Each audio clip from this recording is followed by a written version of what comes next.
Creating videos, while actually a relatively simple process, takes extremely large amounts of both planning and time. For any tutorial, you first need to know what the tutorial will be about and what material you want placed in it, keeping in mind who's going to be watching it and what they are going to be looking for. However, before you can make any video, you first need the right tools. These include things from a computer that can handle some strain, software that can record your window, and headphones to record your voice. You also need to make sure you have a proper setup that's well organized. The software I used in these tutorials included AvidMux, which is a free open source video editor for extracting audio files for the times I used Fraps. Fraps is a purchased screen capture software that can be used to record your screen for both picture and sound.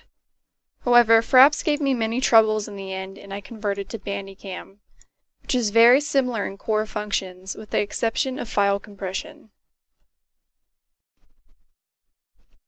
File compression is a major concern when recording video.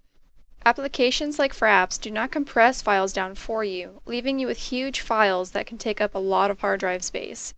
Having a computer that can store all these essential files is really important, as they can quickly add up, like right now I have 109 gigabytes. Picture is not the only concern when it comes to videos, however. Sound is also a very essential element. When creating videos, if you want to add music, you have to worry about things like copyright laws. However, for these tutorials, I used no music so that nothing would take away from the voiceover work. In my tutorials, I use a microphone to do voiceover work. I explain the process of what's happening on the screen. However, my microphone is not the best, and I do have to clean it up a bit. To do this, I open up Audacity and clean up the noise by first getting a noise profile, and then getting rid of the noise. I also generate silence in areas where I want it. I then need to amplify my voice because I speak rather quietly into my microphone.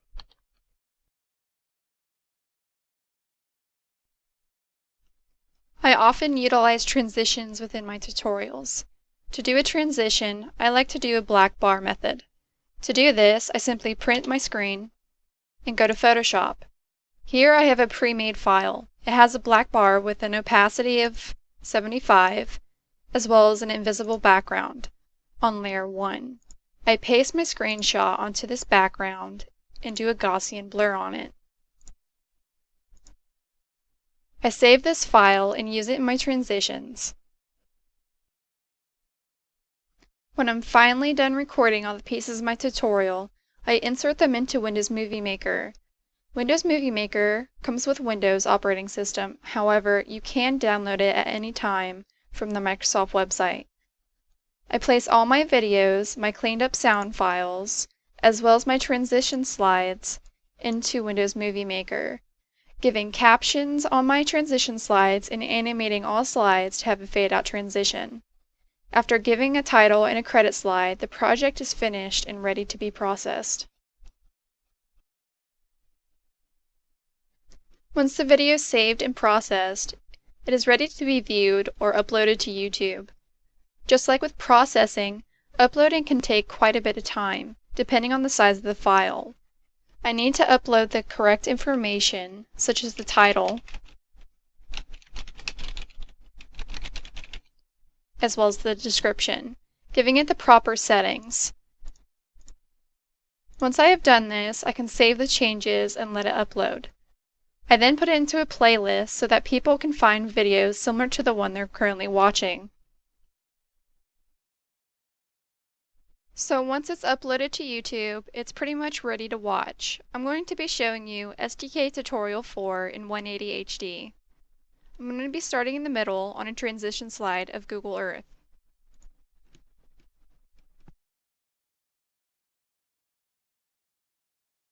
The next part of this scenario will not take place in SDK, but in Google Earth. Go to Google Earth and search National Arena of Philip II. From here, zoom in on the stadium and select Add Polygon. Rename the polygon Philip II. From here, click on the four corners of the stadium and go to the Amplitude tab. From here, select Relative to Ground and select 66 meters and extend the sides to ground. Click OK.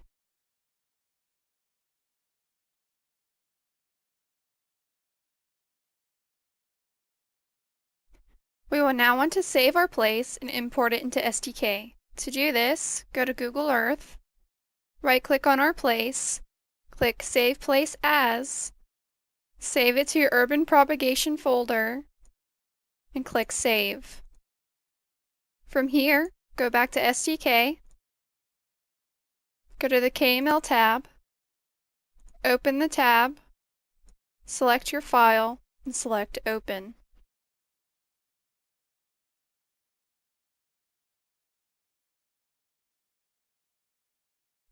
We will now want to zoom in on the Philip II arena. To do this, right-click and select Zoom to. You may have to change your perspective or zoom in further.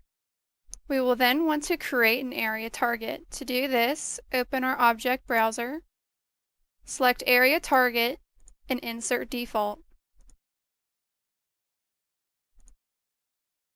From here, we will want to rename the target Boris. To do this, right-click, select Rename, and type in Boris. We will then want to change our graphics global attributes. To do this, right-click on Urban Propagation and select Properties. Go to the 3D Graphics Global Attributes and select Draw on Terrain when available. Click Apply and OK.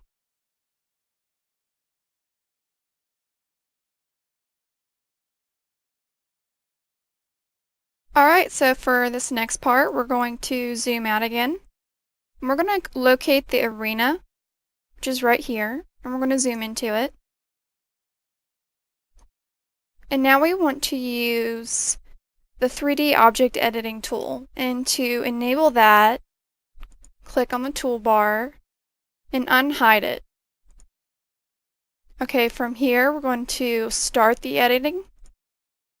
Hold down Shift and click on each corner.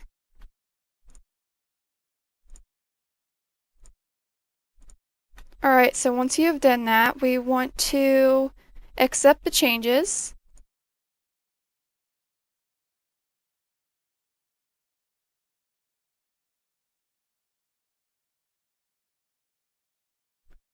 Okay, so here I've cleaned up Boris and given it its proper shape.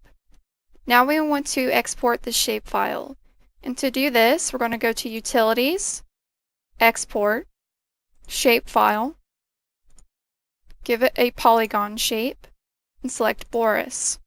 We want to save it to the Urban Propagation folder with the file extension SHP.